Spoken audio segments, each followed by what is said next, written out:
Hi everybody, this is CR number 13, helper video number 2, and it says solve this problem. Now, if it says solve, it means we are looking for the value of x. So the first thing I have to do is I'm going to rewrite it down here so it's a little bit bigger. And I know you're all getting a little nervous because it's a fraction. Well, don't get nervous because it's a fraction. You have a calculator, first of all, and second of all, it's not as hard as it looks. First thing I have to do is I have to ask myself, how is this -4 attached to the x?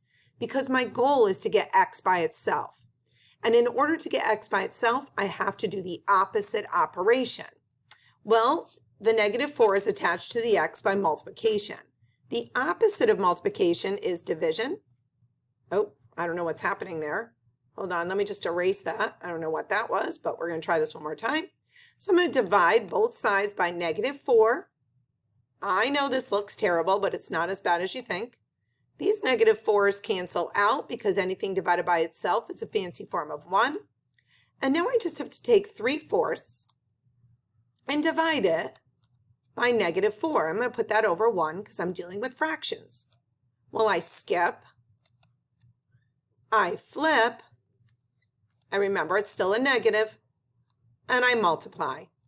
I multiply straight across now. 3 times a -1 is -3. And 4, oh gee, that's terrible. And 4 times 4 is 16. Well, that's my final answer. -3 over 16.